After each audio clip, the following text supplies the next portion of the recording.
আসসালামু আলাইকুম। আশা করি সকলে অনেক অনেক বেশি ভালো আছেন। আজকের ভিডিওতে আপনাদেরকে স্বাগতম জানাচ্ছি।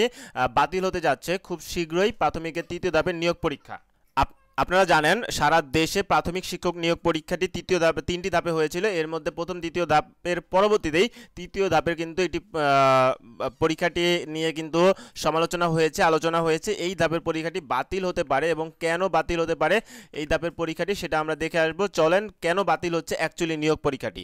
সম্পূর্ণ ভিডিওটি যদি আপনি দেখেন তাহলে আজকের ভিডিওতে আপনি ক্লিয়ার হয়ে যাবেন অ্যাকচুয়ালি আপনি কি তৃতীয় ধাপের পরীক্ষার জন্য আবারও প্রিপারেশন নেবেন কিনা।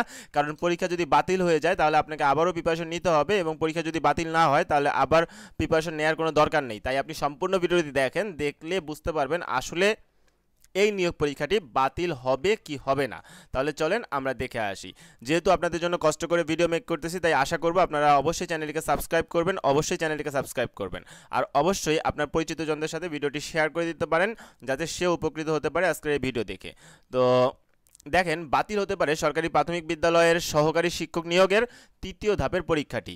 কোন ধাপের পরীক্ষাটি? আবারও বলছি, তৃতীয় ধাপের পরীক্ষাটি। প্রথম দ্বিতীয় ধাপ নয়, তৃতীয় ধাপের পরীক্ষাটি বাতিল হতে পারে। আবারও বলছি, বাতিল হতে পারে সরকারি প্রাথমিক বিদ্যালয়ের সহকারী শিক্ষকের তৃতীয় ধাপের পরীক্ষাটি।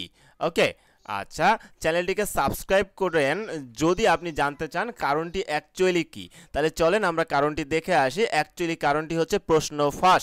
তৃতীয় ধাপের পরীক্ষাটি কিন্তু প্রশ্ন ফাঁস হয়েছিল, যার কারণে এই পরীক্ষাটি হয়তোবা বাতিল হতে পারে এবং এটার ডিটেলস আরও অ্যানালাইসিস আপনাদেরকে দেখাচ্ছি। প্রশ্ন ফাঁসের অভিযোগের বিষয়টি নিয়ে তদন্ত করে প্রতিবেদন জমা দিয়েছে প্রাথমিক ও গণশিক্ষা মন্ত্রণালয়।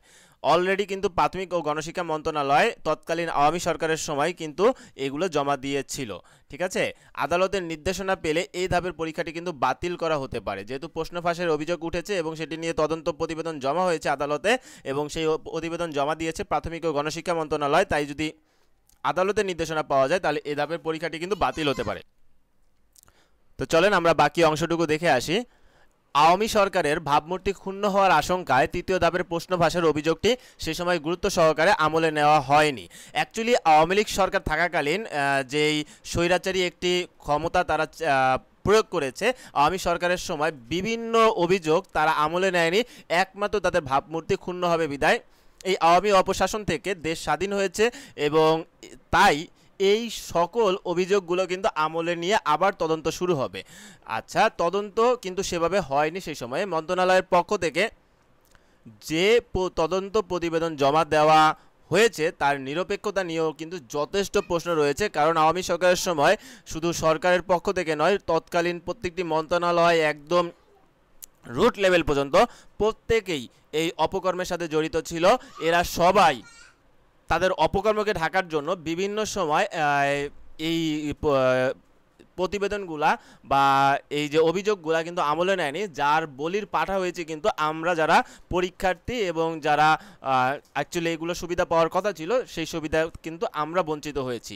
অ্যাকচুয়ালি তারা তো হয়েছে টাকার কুমির। তাই আদালত কিন্তু নতুন করে তদন্তের নির্দেশনা দিলে এবং নিরপেক্ষ তদন্ত হলে তৃতীয় ধাপের পরীক্ষাটি কিন্তু বাতিল হয়ে যাওয়ার 100% সম্ভাবনা রয়েছে এবং আমি আশাবাদী অবশ্যই ইনশাআল্লাহ তৃতীয় ধাপের পরীক্ষাটি বাতিল হয়ে যাবে, যেহেতু এরকম একটি প্রশ্ন ফাঁসের অভিযোগ কিন্তু রয়েছে। আমরা যদি একটু দেখি আসলে কি প্রশ্ন ফাঁস হয়েছিল, এটি যদি জানতে হয় অবশ্যই চ্যানেলটিকে সাবস্ক্রাইব করে অবশ্যই বেল বাটনে ক্লিক করে রাখবেন।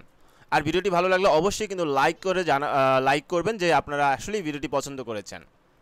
পরীক্ষার সময় প্রশ্ন ফাঁস নিয়ে অভিযোগ পাওয়া যায়, এরপর ঢাবি শিক্ষার্থী সহ একাধিক ব্যক্তিকে গ্রেফতার করা হয়। প্রশ্ন ফাঁসের চক্র পুলিশের হাতে গ্রেফতারের পর প্রাথমিকের তৃতীয় ধাপে প্রশ্ন ফাঁস হয়েছে বলে আদালতে 164 ধারায় কিন্তু জবানবন্দি দিয়েছেন আসামিরা।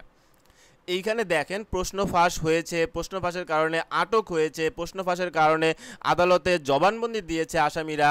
তারপর এই এই যে হারুন যে ছিল তৎকালীন, সেও প্রশ্ন ফাঁসের চক্রকে অ্যারেস্ট করেছে। তারপরেও কিন্তু এই পরীক্ষা বাতিলের ব্যাপারে কোনো সিদ্ধান্তই আদালত থেকে আসেনি। আমরা আশা করব বিজ্ঞ আদালত এই বিষয়টি আমলে নিয়ে অবশ্যই একটি সুরাহা করবেন। তো কমেন্ট করে জানান সম্মানিত শিক্ষকবৃন্দ যে আপনি আসলে কি চান। আপনি কি চান এই পরীক্ষাটি বাতিল হোক? যদি আপনি বাতিল হোক চান তাহলে কমেন্টে জানান হ্যাঁ এই পরীক্ষাটি বাতিল হোক। আর আপনি যদি না চান যে পরীক্ষাটি বাতিল না হোক সেটিও আপনি কমেন্টে জানাতে পারেন বাতিল না হোক। স্বাধীন দেশে আপনি যে কোনোই মতামত দিতে পারেন, ইনশাআল্লাহ আমরা সেটি সাদরে গ্রহণ করব। আর এতক্ষণ ধরে আমাদের সাথে ভিডিওটি দেখার জন্য আপনাকে জানাচ্ছি অন্তরের অন্তঃস্থল থেকে ধন্যবাদ, এবং don't forget to subscribe my channel, also like comment and share the video. Allah হাফেজ, আসসালামু আলাইকুম।